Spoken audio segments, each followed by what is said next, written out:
There's a new trailer for Star Wars Rogue One, a Star Wars story. That's not the title. It's just Rogue One, a Star Wars story.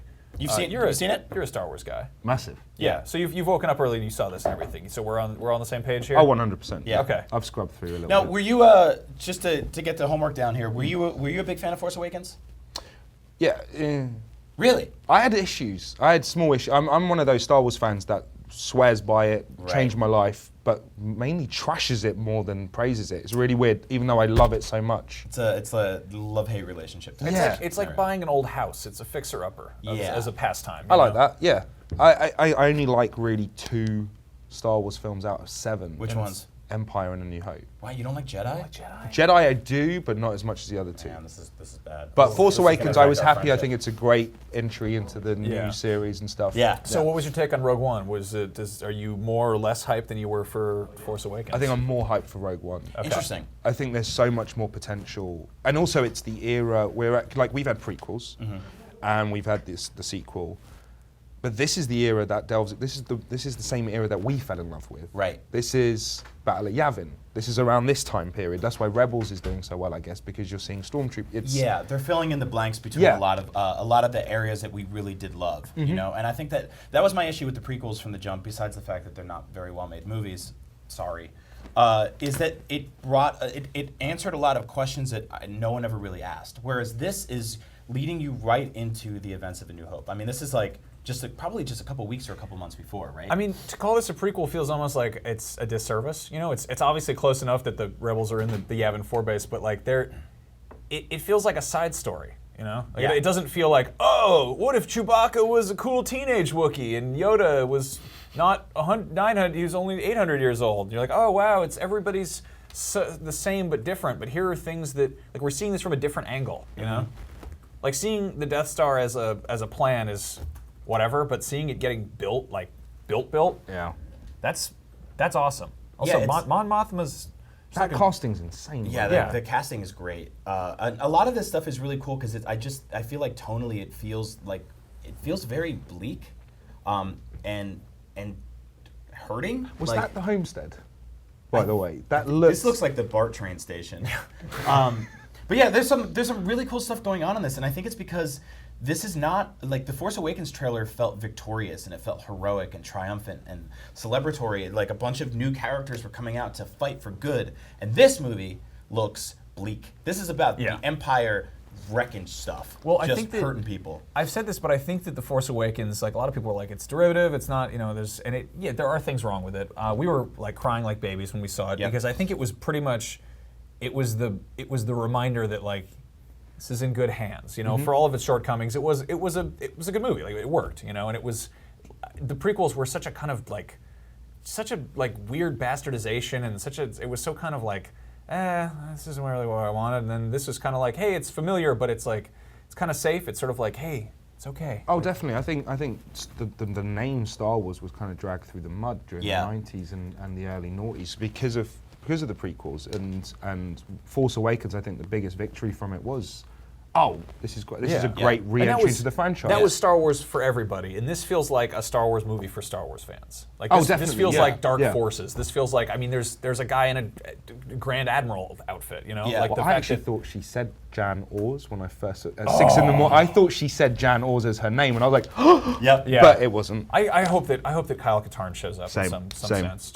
Walk by. I have a really good friend named Tony Stamola who I became friends with out here in San Francisco, and we actually grew up a town away from each other, but we didn't know each other growing up. And when we became friends out here, we found out that we went to a bunch of the same parties, but my perspective on those parties was completely different because I was there. And then he told me his side of the story of being like, I got there 3 hours before you did, and it was crazy. Like by the time you showed up, there was a fight, but here's why that fight happened.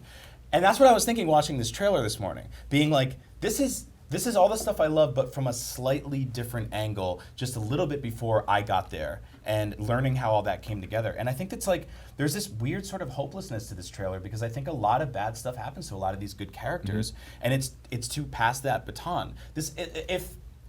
If Force Awakens felt like Avengers, I feel like this is kind of like Ant-Man. It's smaller, it's more intimate, and it's quite literally a heist movie about a thief who got in some trouble, but they're going to hire her to take down some people that's even worse than she is. I'm getting Escape from New York vibes from it. Interesting. Because like they're like, hey, quit messing around. Like, you're in handcuffs here, so you can either we lock you up or you do this thing for us. And it's kind of crazy. We don't want to do it, but maybe you could put your little set of skills to good use. And like, oh, fine, I guess I'll help the rebellion. It's like, I kind of into that. Yeah. Anyway, we pulled some images from it. Let's go through these real quick and point out the stuff that's really worth getting excited about. Here's the new lady. What's her name? I totally don't. I can only remember so many Star Wars characters. Jan Ors. Jan Ors. Someone said Something like Jan Ors. Jin Ass or something. I don't think it's Jin Ass. I think it's Jin Ass. Yeah, it's definitely not Jin Ass. We should have maybe researched a little bit. Yep. We'll have action figures over on our desk in no time. But like, Stephen Hawking's wife. yeah, Yes. there we go. What's her? Jin Erso. Jean Erso. Jin Erso. Yeah. Erso. So here she is in this, in this costume she snuck into to get into the Death Star, probably to steal the plans or sneak into something. Because she is a rebel. Is that a TIE pilot? That looks like Yeah. it. Or a it's shadow like it. trooper? I don't know. We haven't seen. It might be one of those weird Death Star officers. Yeah, Because so the those- TIE pilot will have those, like, they have that breathing Oh, the apparatus, thing, yeah. But that's attached to the helmet, so maybe. Yep. And then there's those things on her back, which look like batons or something. Like that's maybe the batons that are being passed. Yeah. I don't know. But yeah, this is last shot in the trailer, which is cool. But okay. It's got that Empire vibe on that with it, when he. Yeah, did it's got that. And this is obviously a bad man. We see him walking through the ocean Yeah. with this beautiful coat, which is just sad to see. Yeah, he's gonna get that all. He's getting cape all wet. I like the capes. The cape is a cool thing. I feel Yeah. like it's kind of a cool carryover from like the really extravagant costs of the prequel era and into this more kind of utilitarian, like just fascist look that the Empire has. Yeah. So it's like, hey, we're switching to olive drab uniforms soon, but you can wear your cape until then. Okay? How's that sound? Then I like this because here's some new soldiers in the background. These are Yeah. like tank troopers or something. Like they're in this weird tank. Batmobile. Is that the Batmobile? Is that the Tumbler? It does look like the Tumbler. Are they just in the Tumbler? Are they just in...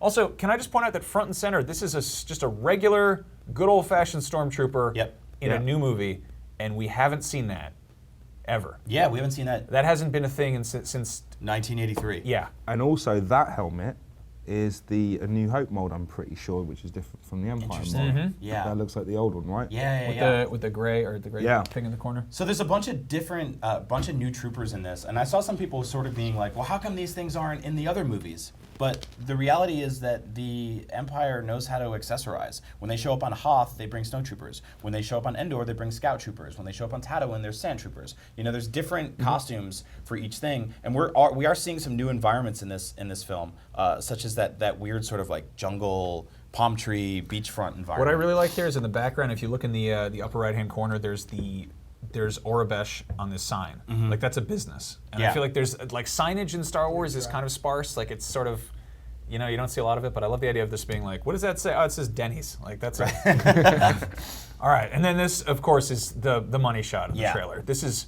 so, oh my God. This is something I feel like we've always wanted. Yeah, this is sort of their their Normandy sequence, right? Which Yeah. you've probably read about or played in numerous video games. But I think it's really fascinating that we're seeing AT-ATs in a new environment. Now we did see them on Hoth, and we did see them sort of deep in the cut on Endor. In the Battle of Endor, but this is them just on a beach wrecking shop. There were leaked set photos from this film where it showed stormtroopers after they'd been killed, just kind of floating in the water. So this is going to be a big, massive, terrible battle scene for the rebels. Yeah. All right. And then, of course, there's them losing and not having a great time, which is always sort of, that's kind of nice, Like, it's kind of cool to see that. Is that a really tall Jawa? Yeah, that's kind of weird. There's just big Jawas. There's a couple characters like that in The Force Awakens in the Jakku market scene, by the way. They're just dudes wearing hoods, and I'm like, are those Jawas? And I'm like, no, everyone can wear a hood in Star Wars. I like how Or they're baby Siths. But yeah, like look at that. That's just that looks. I love bleak. how grim. Yeah, I'm liking the dark. Yeah, vibes things are of not this. going to go well for the heroes in this film. I really feel like a lot of people are going to get hurt. I think my favorite thing about all this, though, is just the amount of visual information that's in this trailer compared to Force Awakens. Like Force Awakens, we didn't know we were getting. It was completely a surprise, which was cool, but rewatching that movie, there's also less to just pick up on. Like there's, you've got the Maz Kanata's scene, but like Star Wars, so much of it is like really the depth of each and every shot, and the fact that you could look in the background and be like, is that a dinosaur? What is that? Is that guy drunk? Like, what is that a lamp or is that a robot? Like, what are those things? And this has all of that. We're going to be picking this apart for ages. Just based on the trailer, there's more to unpack. So, and then of course there's this whole thing where they're just Another film about the Death They're Star. just putting a nice hat on that old guy there. I like that. I think it's a cool thing. That was one of my favorite Yeah, no, shots it's awesome. from the trailer. Well, because the way this shot was established, it almost looked like one of those wipes that you do see in Star Wars when a scene changes. And it also was great to show the scale of a Star Destroyer against the Death Star. right up against the Death Star. Yeah. A lot of people were kind of like, I mean, to me, when Revenge of the Sith ended and they showed the early framework of the Death Star, which I believe was like 20 years before, it was like, wow, did it take 20 years to build this thing? Well, yeah. It's not like a skyscraper. It's a city. It's a moon. Yeah, they built a moon in 20 years. Yeah. That's huge.